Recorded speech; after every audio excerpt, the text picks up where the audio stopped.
Let's open the Dhamma talk by paying respect to the Buddha and reciting Namo Tassa.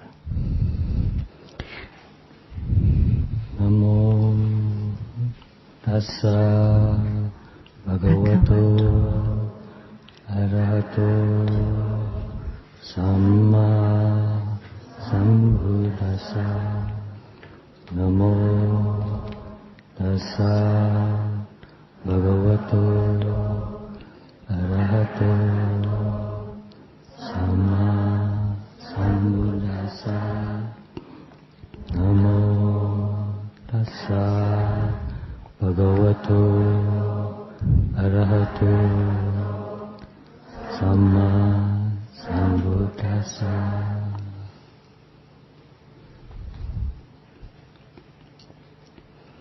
It makes me very happy to recite that.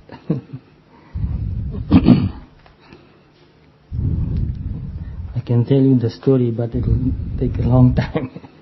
Why I feel so happy when I recite this.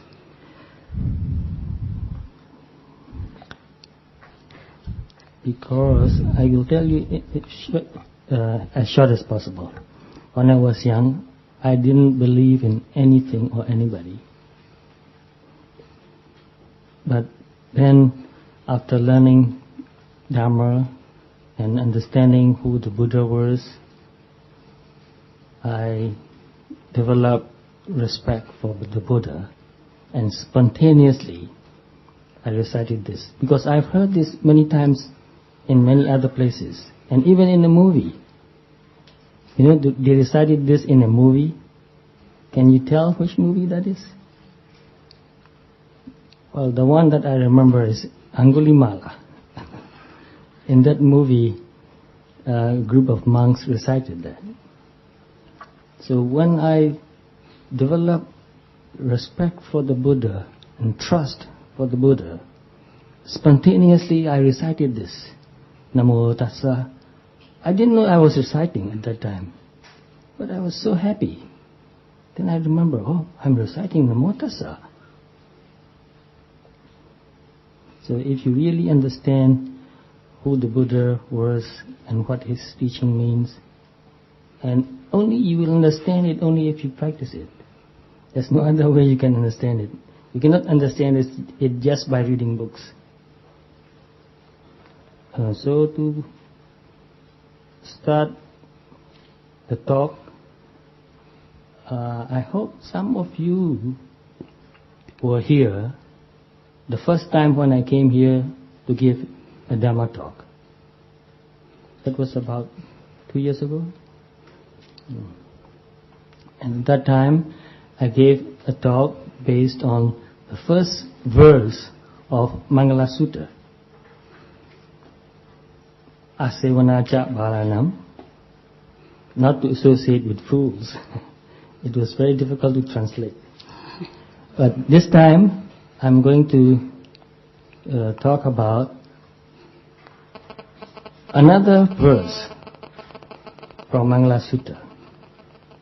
And this Mangala Sutta is a very big sutta. Once I gave a series of talks on Mangala Sutta, and it took me more than 30 days, believe it or not. Because if you go deeper and deeper, the meaning comes out from the words more and more. So the meaning is not just in the word. The real meaning of the teaching of the Buddha is in your life. So if you really want to understand the meaning of what the Buddha taught, you must look in your life. It is only there you will find, not in the book. So this time, I will talk about another verse. In Pali, it is Puttasa Loka Dhammehi Chittam Yasa Nakampati. Some people, I think, know this verse. Yes? Puttasa means to come in contact. The Pali word putta means to come in contact, to experience. So when we experience something, it means that that experience come in contact with our mind. When you see something, the object that you see comes in contact with your mind. Only when something comes in contact with our mind, we experience it. So puttasa means to come in contact, to experience. Loka dhamehi means the 8 vicissitudes of life. There are 8. Anybody know these 8 vicissitudes of life? Yes. Labo, alabo. Getting what you want and not getting what you want. Yaso, ayaso. I've been told that in Thai language the meaning is slightly different. Yaso here means to have many people around you who loves you and who supports you. To have many friends and relatives who loves you and supports you. Ayaso means there's nobody around you who loves you and supports you. You are lonely, you are abandoned, you are rejected. So these are 2 extreme actually. I think at least somebody loves you. But anyway, there are some people I know who never felt loved, even by their parents. I have met some people like that in America. And Nenda Asanta, that's another 2 of the vicissitudes of life. Nenda means being blamed. People say bad things about you. Asanta means being praised. People say nice things about you. And sukham, dukkam. Happiness and unhappiness. So these are 8 vicissitudes of life. Sukha has many other meanings too. Having a pleasant place to live also. Having good experiences also. So words have many overlapping meanings. From these 8 vicissitudes of life, today I will talk about only 2. Because to talk about all 8 is too big, not enough time. I will talk about Ninda and Asanta, being blamed and being praised. That's why the title of this talk is Praise and Blame. So let's think about it. To get what you want and not to get what you want. Can you say that everybody never gets anything they want? Can you say that? No. You get something. Not all, but you get what you want. Some of what you want.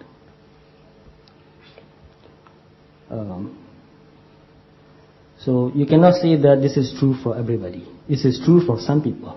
Some people are rich even before they are born. Children of rich parents, even before they are born, they are already rich. Some people are poor, yes, even before they are born, their parents are poor. But at least they get something they want. And having nobody around you who loves you and supports you, is this true for everybody? There are some people who are abandoned, who are rejected, who are thrown away. People don't love them. You can say at least some, there are some, but this is not true for everybody. And there are people who have a lot of relatives, many uncles, many cousins. Of course, you have only one father and one mother, not more than that. But you have many uncles, many aunties, many brothers, many sisters, many cousins, many friends. So you have a lot of people around you. So at least this is true for somebody, some people. And happiness and unhappiness also, you cannot say that everybody is unhappy. Some people are happy, yes. Some people are unhappy. And praise and blame. Can you see that everybody is being praised or everybody is being blamed? Which one is true for everybody? Everybody is being blamed. That is true for everybody. Can you agree with that? Have you been blamed for something? Almost every day. So, Buddha said, Nati loke a nindito. Loke means in this world, in this human world. A nindito means somebody who is not being blamed. Nati means there is nobody like that. There's nobody in this world who is not being blamed for something. That includes Buddha also. Nobody can escape this.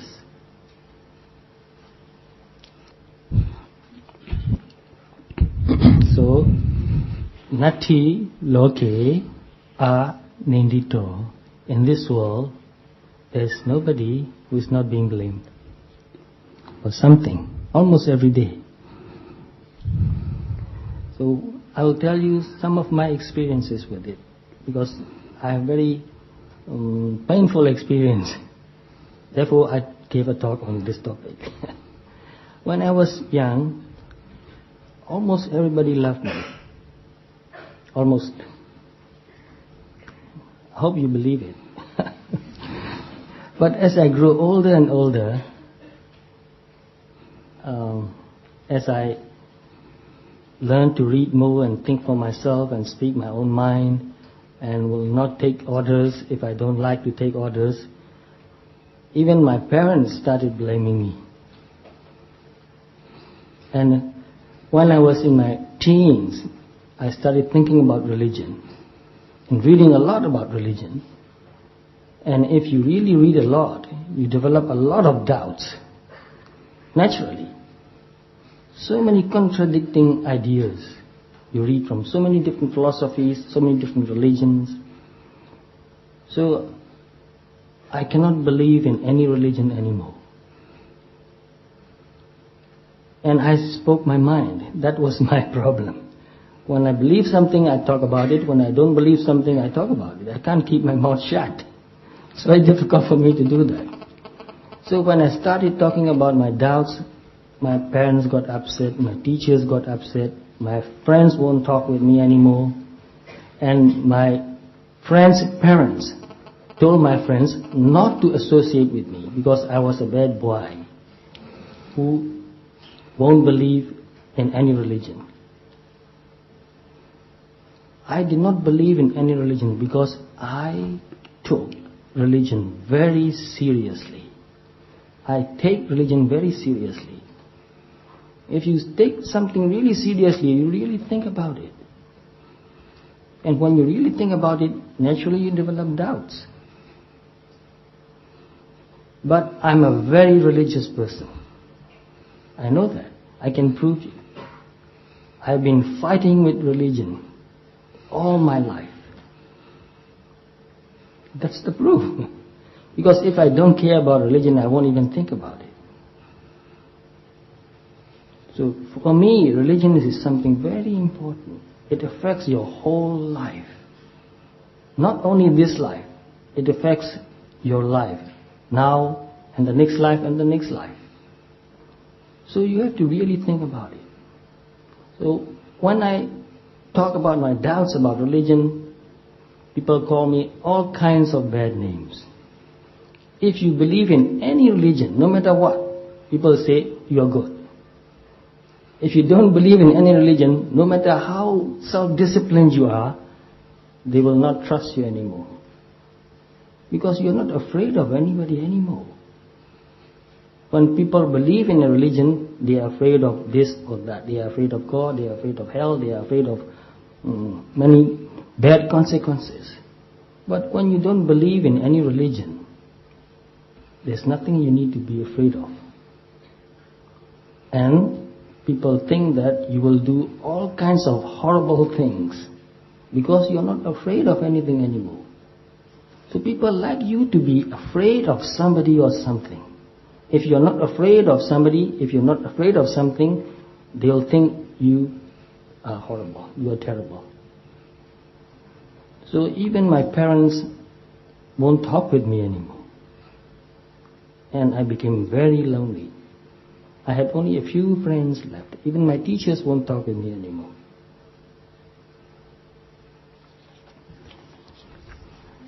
So I started questioning everything, and because I questioned too much, and my parents cannot answer my questions, my teachers cannot answer my questions.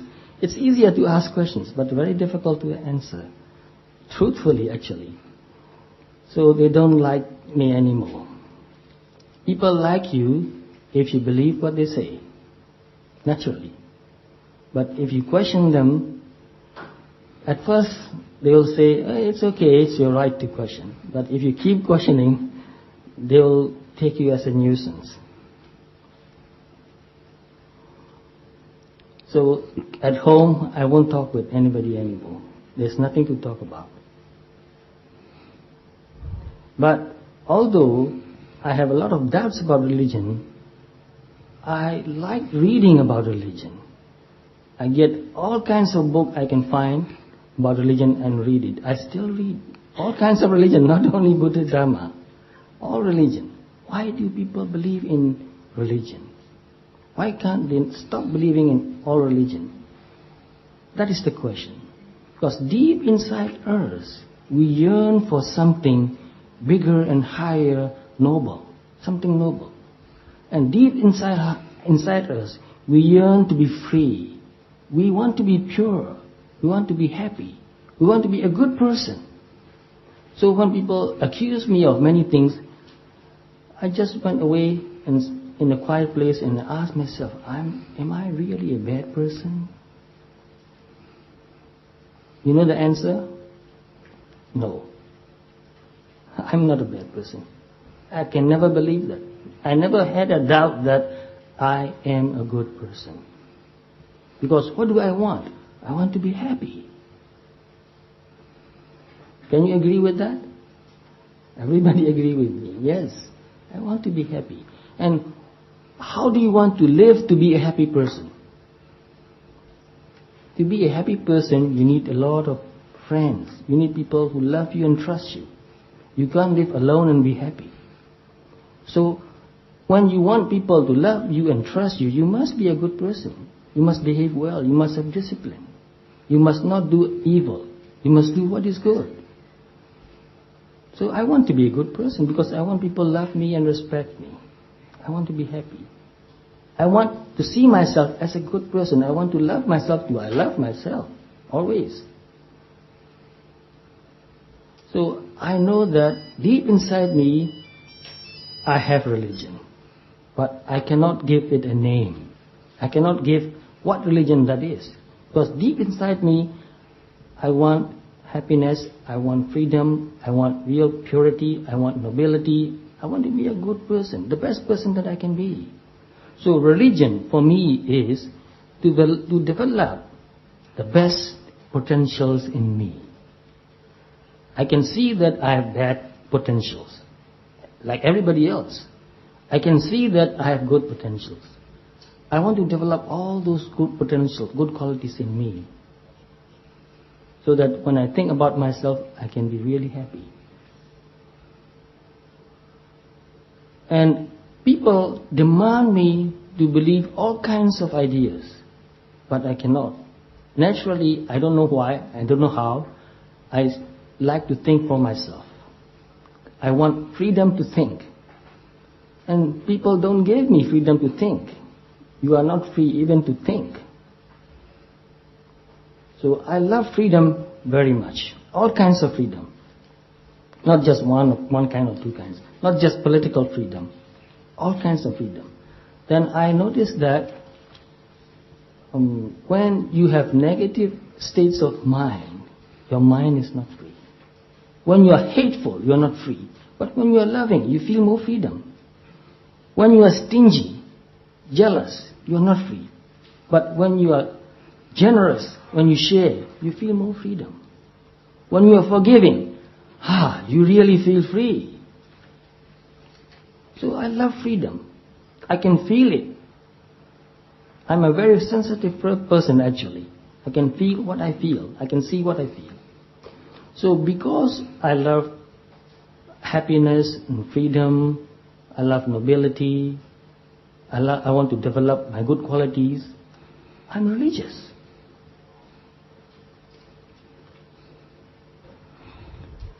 One day, I went to a bookstore. Not only once, I go to bookstores all the time, even here in Bangkok. Because I love books, I love ideas, good ideas. So in a bookstore, I found a very small book, only a few pages, maybe about 20 or 30 pages, and bought it. It didn't cost me much, actually, it was quite cheap. And it's about Kalama Sutta. You know that sutta? Oh, so many people here know this sutta. What did Buddha say in Kalama Sutta? What does Buddha say?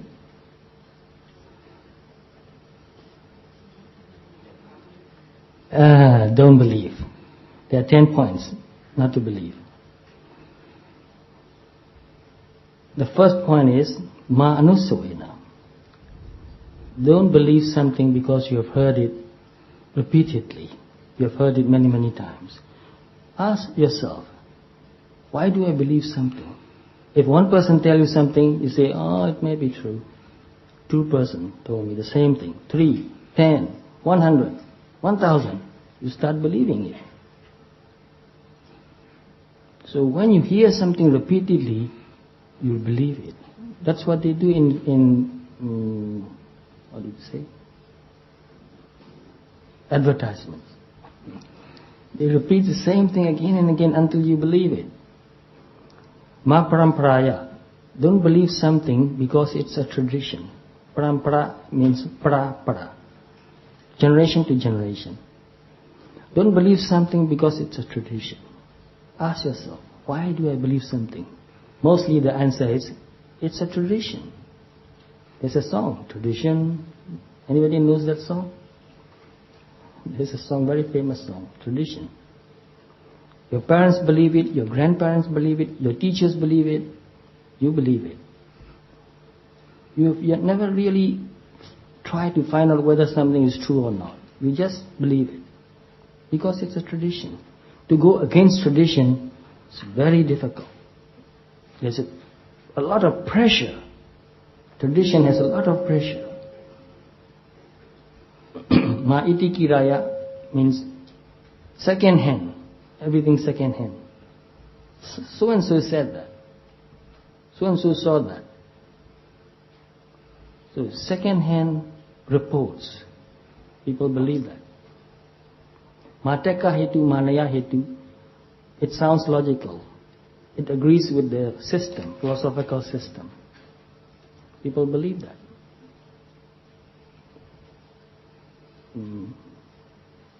Ma babarupataya. When somebody is learned, a person is very famous, he has got big degrees, and he's a teacher of famous people, powerful people.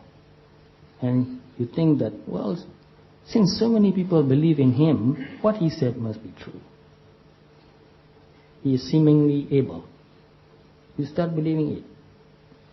Mahapitikat tamadalena. Don't believe something because it's in the book. It agrees with the book. People try to prove something. They'll say, on such and such a book, on such and such a page, number, it is said. So Buddha said, don't believe something because it's in the book, because it agrees with the book. Ma samano no guruti, Buddha said that. Don't believe something thinking that the monk is our teacher. Therefore, we believe what he said. So, do you believe what I said? Good, very good. Very good. Don't believe something just because the monk is our teacher and he said something.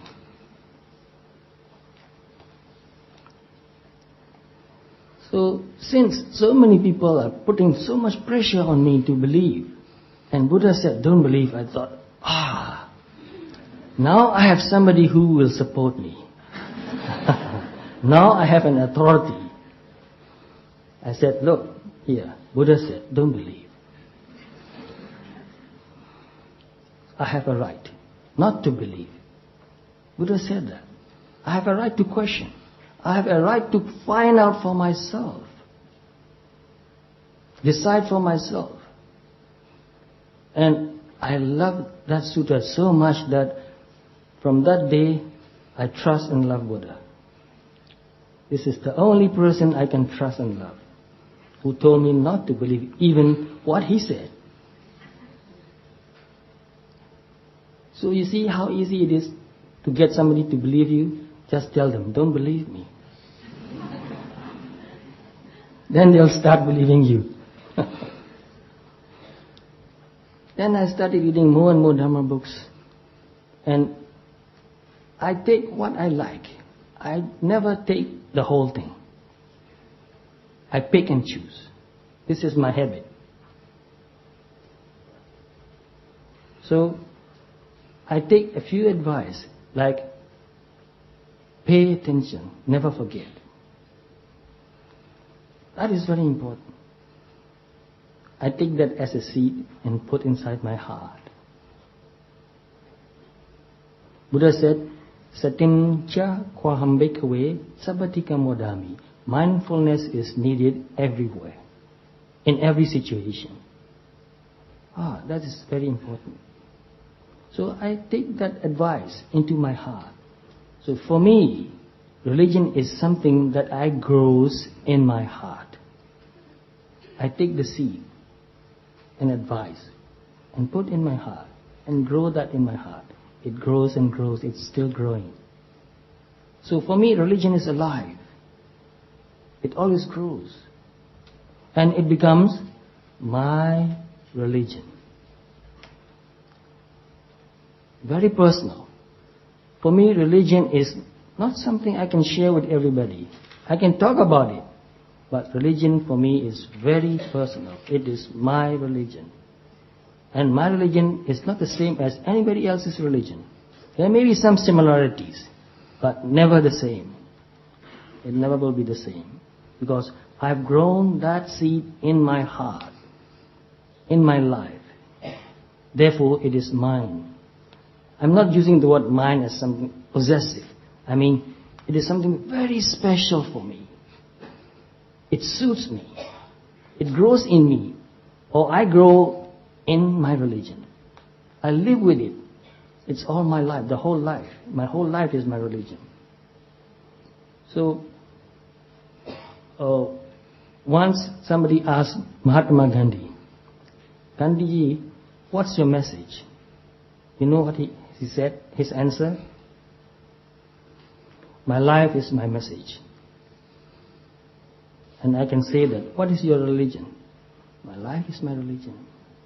It's all my life, not part of my life.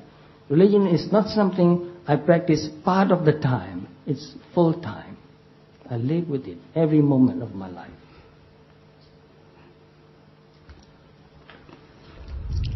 When people criticize you, judge you, and say bad things about you, what do you usually do?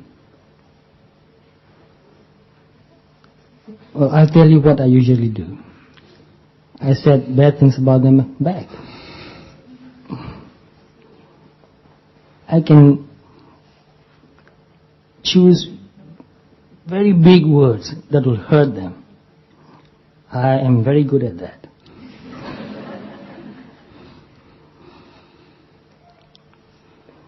So what happens? People judge you, criticize you, and say bad things about you. You judge them, you criticize them, and you say bad things about them, even better than they do. What happens? People hate you. You develop more enemies. So one day I thought, well, They tell me bad things, and I tell them bad things back. I'm the same as they are. No difference. Then one day I read in a book, you cannot get ahead by getting even. That was really profound. That is really profound. You cannot get ahead by getting even. And I thought, what am I doing? I'm getting even. But I don't want to be like them. I want to improve myself, develop my good qualities. I want to become a better person, a happier person, more friendly, more generous, freedom. I want freedom. But here, there are so many people who are criticizing me and judging me and blaming me, accuse me of things that I've never done. And I get so angry that I say the same thing. I do the same thing again. So when I read that, I thought, I must stop doing the way they do. And stop that. I said, if they tell me bad things about me, or if they go around and talk about bad things about me, I will never do the same. That was a big step. Then I said, can I just keep my mouth shut and say nothing? And I said, well, I'll explain that that's not me. I never did that. I'm not a bad person. So I started explaining. But there are too many people. Not enough time to go around and explain to everybody. And I got very tired too. Sometimes no matter how much you explain, people won't believe you. Then one day I read in another book. So you see, I read so many books that I get here and there, very short and very good and powerful advice from here and there. So in another book, somebody said, you don't have to explain yourself. Just do what you think is right and go ahead doing it. You don't have to explain. In the long run, people will find out who you are. Then I thought, wow, this is another letting go. The first letting go is stop blaming other people. But I explain because I want people to understand me and accept me as a good person. But it's very difficult to do. Then I said, the most important thing for me is to do what I honestly think and believe is right. I don't have to explain. So I stopped explaining. That gives me a lot of freedom, more freedom inside. I feel so free. I will not attack anybody. I will not blame anybody. I will not explain. But if they want to ask me, if they really want to know, I will tell them. So I stopped doing that.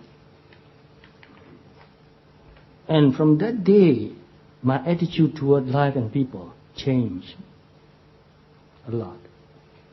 I felt a lot of freedom to move on. I said, okay, I will leave you alone. I will just move on. I don't want to be stuck here like you, blaming each other.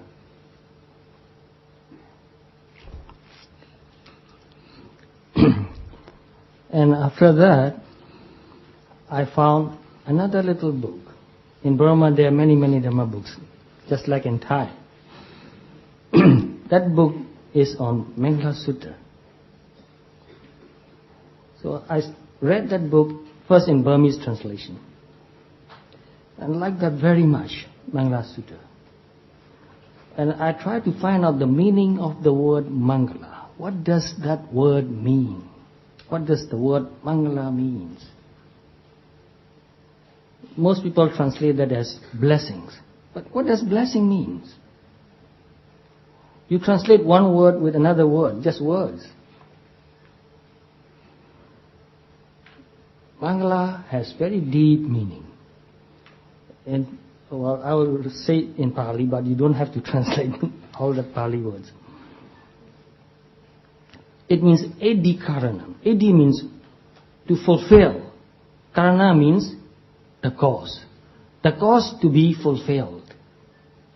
If you live your life like this, you will be fulfilled.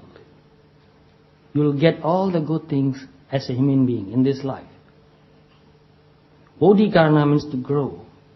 If you live your life according to this guidance, you will grow in every way. Especially in Dhamma, you will grow in Dhamma, which is most important. Sabha sampati karanam. Sampati also is the same as fulfilling. Sampati means to have all aspects. To be healthy, to be happy, to have a lot of friends, to have knowledge, to have wisdom, and to attain enlightenment also. So all that is sampati. So Mangala means if you live according to this teaching, you will grow, you will feel fulfilled.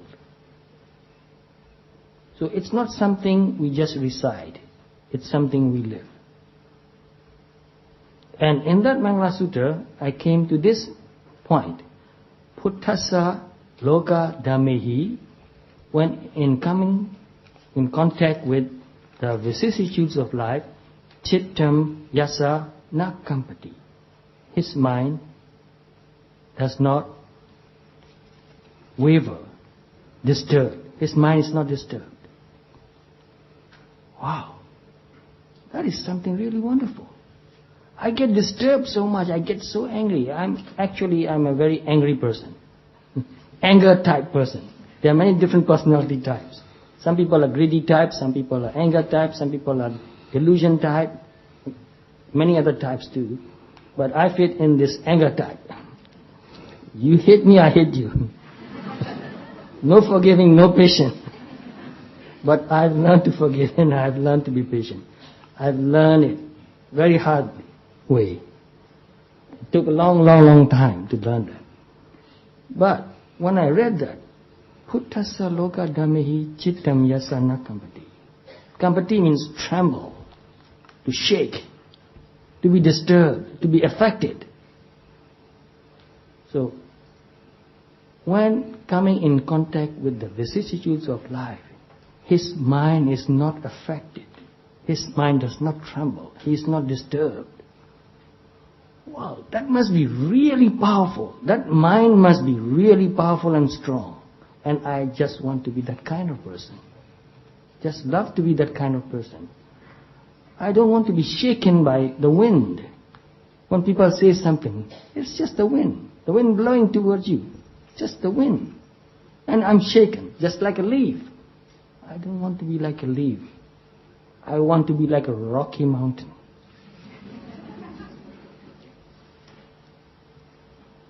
But it's not so easy. So I said, yeah, I really want to be that kind of person. Then I can love and respect myself even more. If I don't get affected by these people's judgments, if I don't get affected by these people's criticism, accusations,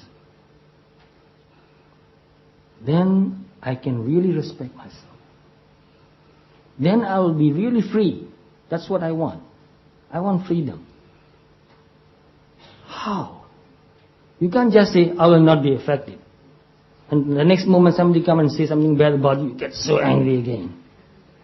But how can I overcome this anger? It's easier said than done. Then, after a long time, I found this another sutta.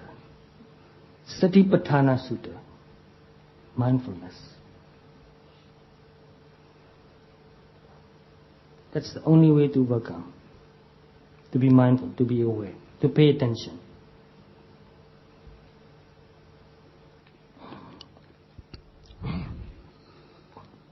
In this Mahasatipatthana Sutta, Buddha said, Ekayano Bhikkhave Maggo Sattanam Visuddhiya. He was giving this Dhamma teaching at that time to monks, but he gave this same teaching to all people in many different places. But at this time, he was teaching the monks. So he said, monks, to purify beings, there's one way, only way. Soka paridevanam samatikamaya. To overcome worries and anxieties and limitations, there's one way, only way. Nyayasa adigamaya. To attain higher wisdom, there's one way, and only way. And Nibbanasa Sachikariyaya. To attain Nibbana, the ultimate liberation, there's one way, and only way. What is that? Yadidam Chattaro Satipatthana. These 4 foundations of mindfulness. Although they are 4, actually, in essence, it's only one. Mindfulness. Paying attention to body, paying attention to your feelings, paying attention to your thoughts, and paying attention to the qualities of everything, your mind and everything else. So qualities here means Dhamma. So Dhammanupassana means paying attention to the qualities. Even this hardness and softness, these are qualities. If you pay attention to hardness and softness, you are practicing mindfulness of qualities. The same thing, if you pay attention to greed, you are paying attention to the quality of your mind. If you pay attention to mindfulness again, that is also paying attention to one quality of your mind. So, although there are 4 different Satipatthana, in essence, there's only one. Paying attention. So when you are praised, somebody say nice things about you, how do you feel? You feel happy. Of course, naturally, I like that too. People still praise me. A lot of people do. And still a lot of people blame me for things that I've never done. Even Buddha was blamed for something, accused of terrible things that he never did. So nobody can escape it. So pay attention to how you feel when people praise you. People praise you naturally. Nice people do.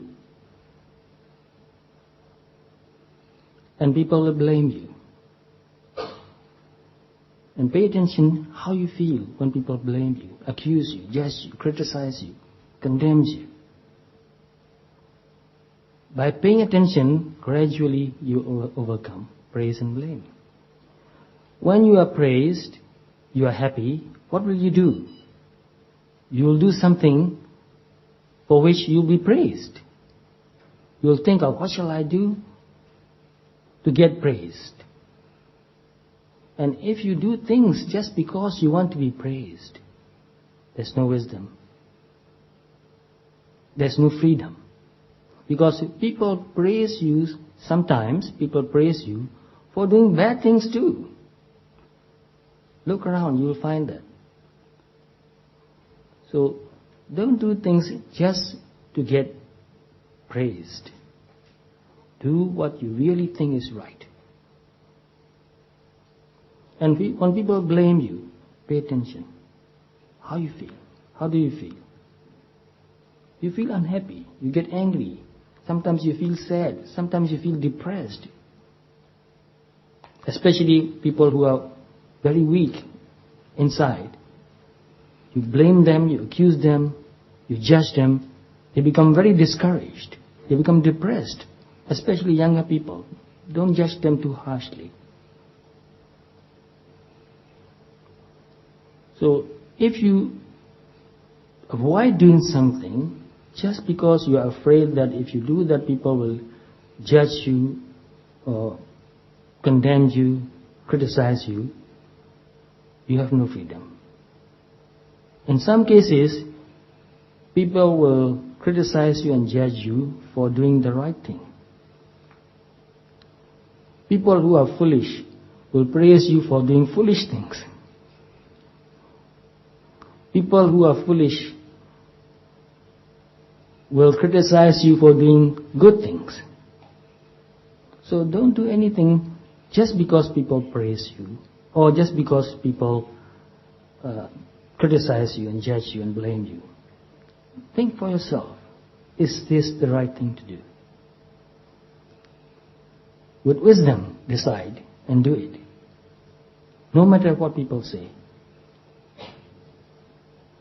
But in the long run, wise people will understand. Only wise people will understand.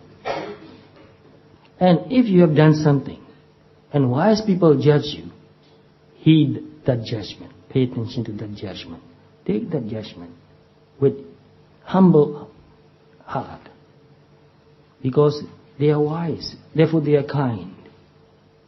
They don't judge you just to make you feel bad. They judge you so that you will not suffer the consequences of your bad actions. Because they love you, because they are compassionate, they judge you. So think carefully, who is this person who is praising me? Who is this person who is judging me? Is he a wise and kind person? If a wise and kind person praise you, really be happy. Feel very happy. So, as I told you, I want freedom. If I do something just because I want to be praised, there's no freedom. I'll be thinking of what to do to get praised. If I avoid doing something just because I'm afraid that somebody will accuse me or judge me or criticize me, then I have no freedom. So in many cases, I've done the right thing and being blamed for that. You may have the same experiences. So therefore, whenever you are praised or whenever you are blamed, make your mind calm and peaceful and quiet for a while. Meditate for a while. And then think whether the person who praised you is a wise and kind person, whether that is correct, true. And if the person judges you, think carefully. Is he a wise and kind person? If he is kind and wise, then I will take that judgment and correct myself. Even Buddha sometimes pointed out mistakes and even called very harsh names. And why? Because Buddha was wise and he was loving and very compassionate. He did not judge you to hurt you. He judged you because he wants you to see the mistake and correct yourself.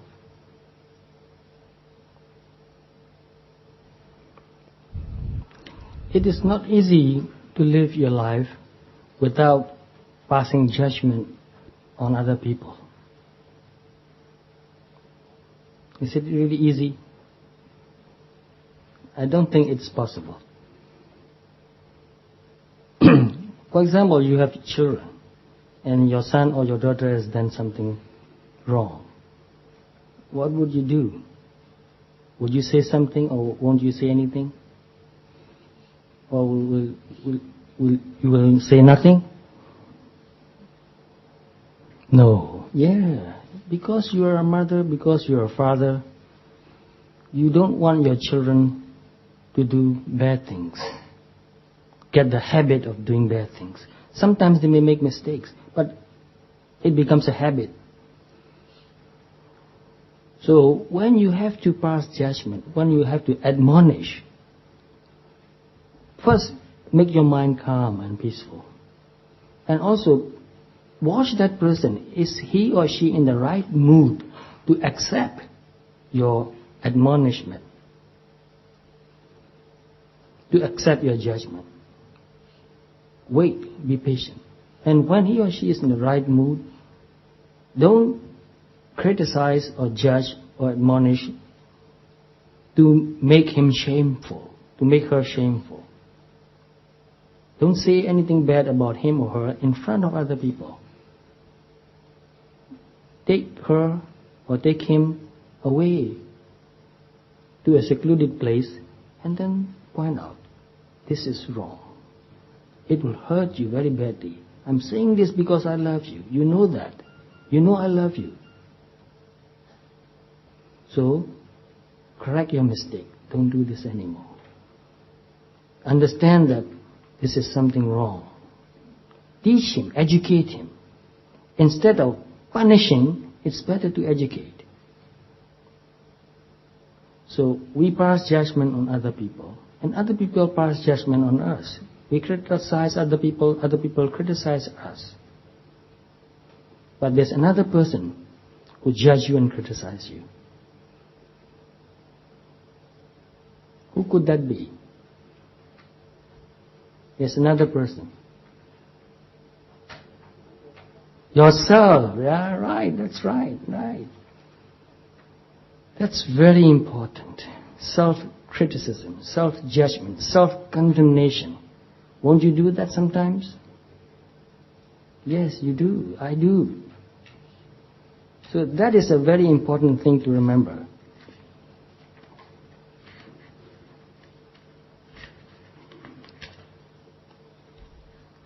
Of all the judgments that we pass in life, none is as important as the one we pass on ourselves. For that judgment touches the very center of our existence. I've read that somewhere, and I like that very much.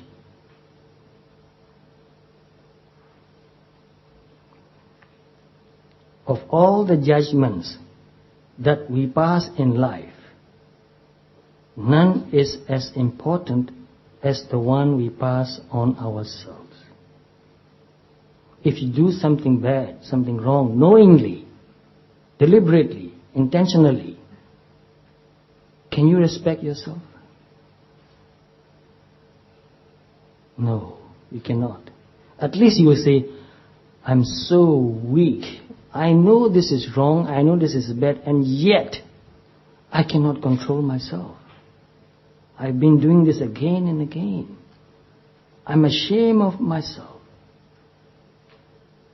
But saying that is not enough. Many people do. So losing your self-respect is the biggest loss of all losses.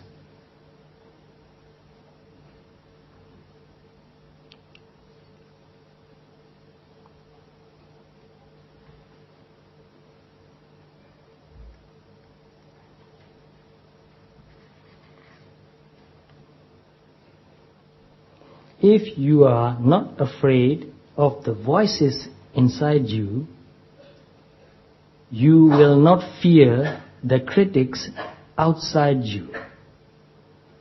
That is really important too. Worth remembering. So, the one person who can really hurt you by judging you is yourself. Other people you can just ignore. But yourself, even in your bed, you will have no peace of mind. That judge will keep judging you and criticize you and condemning you. Why did you do that? Why did you do that? So, honestly ask yourself, if you have done something wrong, honestly ask yourself, is this wrong? If you find the answer that this is wrong, then try your best to correct it. Get your self-respect back by correcting yourself.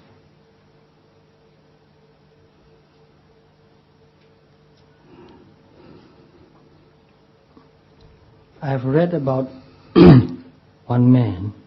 Actually, I have read about many men, many women too. I read a lot of biographies. I have many biographies. Almost all famous people I've read already. wise people. I've read already. Philosophers, teachers. So I've read about one person who was condemned and judged and excommunicated. Maybe some of you know this person. He lived in Netherlands a long time ago, in the late 17th century and early 18th century. Maybe, I don't remember exactly. Well, maybe late 17th century. Oh, let me think about it. Late 18th century, yeah. His name, Baruch Spinoza. He has another name, Benedict. He changed his name to Benedict Spinoza. And that gentleman knows that person.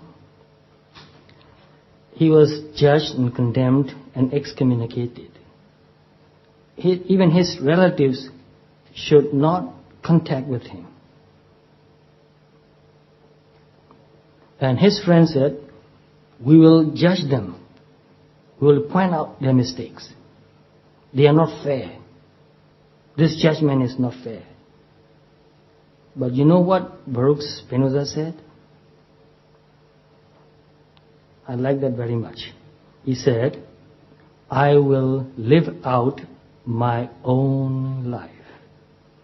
The world shall not be my master. He did not get even. I like that very much. I will live out my own life according to my own wisdom and judgment. The world shall not be my master. Neither praise nor blame can control me and manipulate me. In many cases, we praise to manipulate. In many cases, we blame to manipulate. We try to play with people. We try to control their behavior. By making them happy, by making them unhappy, we control each other. It's manipulation. So when you are praising, ask yourself, am I manipulating? Or am I praising for the good of that person? If you are judging and criticizing, ask yourself, am I manipulating?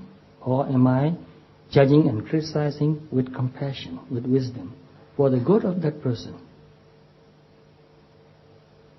So people use praise and blame to control you, to play with you. You are a puppet in their hand. They'll judge you, they'll praise you, they'll blame you, and you shake, you dance. You are in their hands. You become a puppet. So remember this, what Baruch Spinoza said. I will live out my own life. The world shall not be my master. Really wonderful. He was a very simple and honest man and very strong man. He lived according to his own moral principle.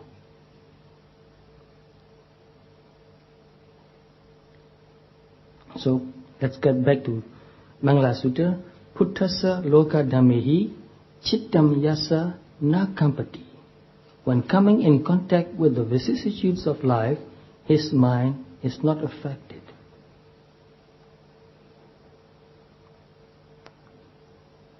By being mindful, you can do that. You will be less and less affected. I don't know when you'll be totally unaffected, but I'm sure you'll be less and less affected. And the less you are affected by praise and blame, the more freedom and dignity you have. Even when you get too happy, when you are praised, you don't have freedom.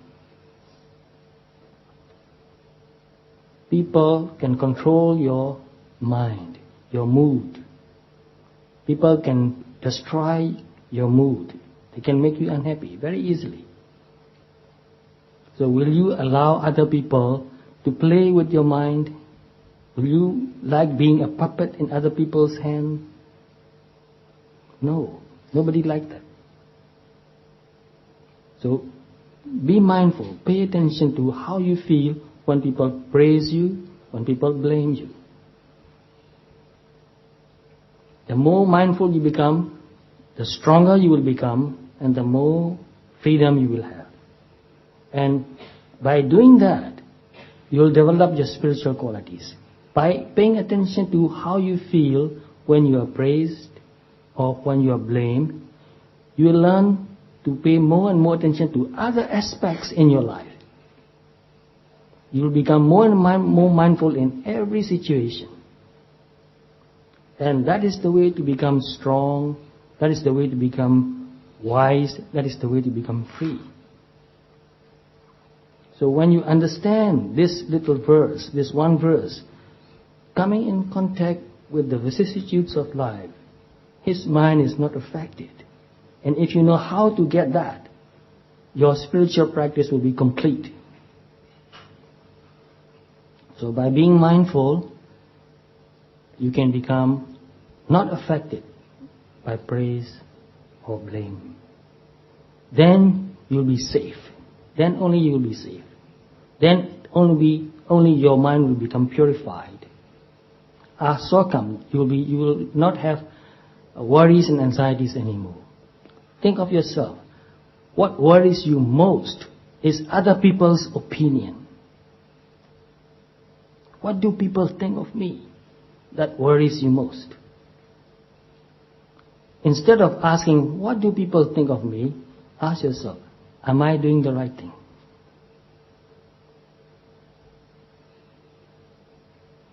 Then you'll be free. So, Buddha gave us this advice so that we'll become strong and wise and free. That's why I'm very grateful to the Buddha. Every day, whenever I think of Buddha, even for a few seconds, I feel this gratefulness, like waves in my heart. How grateful I am for the teaching of the Buddha. If not for the teaching of the Buddha, what would I be? If I never practiced mindfulness, where would I be? Definitely sure, not here.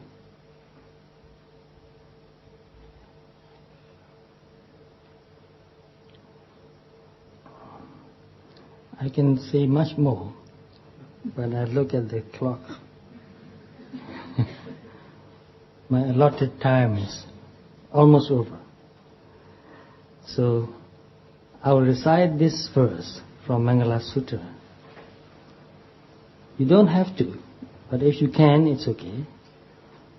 Puttasa loka dhammehi chittam yassa nakampati asokam virajam khemam etam mangalamuttamam.